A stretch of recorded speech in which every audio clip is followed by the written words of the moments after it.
E você acredita que o Holocausto, ou como é também chamado de Shoah, é Shoah? Isso? Acertei o termo? Isso.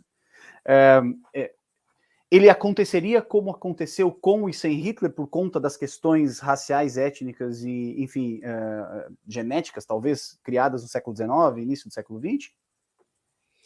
É muito difícil, né, a gente compreender, tentar imaginar o que aconteceria sem, né, o Holocausto. Ele é fruto de, de uma série de situações, né, de condições de temperatura e pressão ideais Da que tempestade aconteceram perfeita. naquele momento. Mas tem uma coisa que é muito relevante a gente falar, até para o pessoal, é que, apesar da centralidade e da figura do Hitler dentro do regime, de tudo aquilo que gira em torno do Terceiro Reich,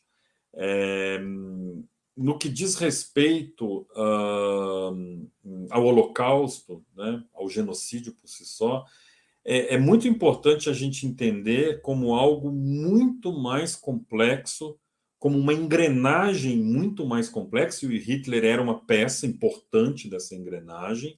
E eu não estou querendo dizer que teria acontecido ou não teria acontecido, ele era uma peça muito importante, mas existe sim, Bruno, ainda uma fixação, né, da sociedade como um todo, uma fixação quase doentia na figura dessas pessoas, na figura do ditador, na figura do Hitler, na figura do Stalin, na figura dessas pessoas, como se elas incorporassem ali todas as decisões e todos os passos em que, no caso, né, do Hitler, no caso, o Holocausto,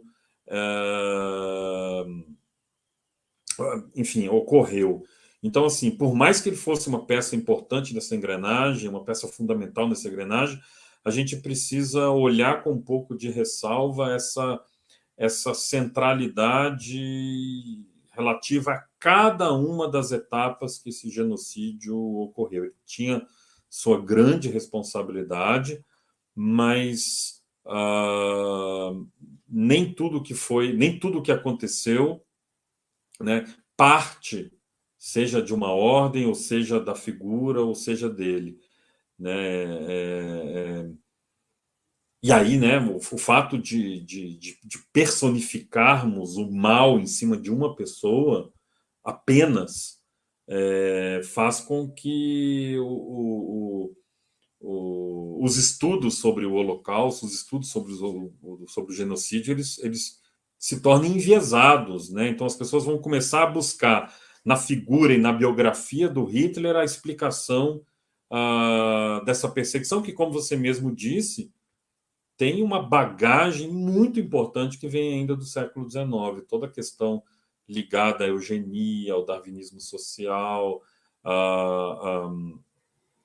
a ideia da pseudociência, do racismo científico, os próprios nacionalismos, né, e como a Alemanha e a Itália vão entrar atrasados nesse processo, e tudo que diz respeito à Revolução Industrial e as questões ligadas à industrialização, as consequências da Primeira Guerra Mundial, né, a perda das colônias, o ressentimento daquelas populações. Não é à toa que a gente vai falar sobre fascismo e sobre nazismo, justamente em estados, né, em países que de forma relevante teríamos que voltar, assim, até meados do século XIX.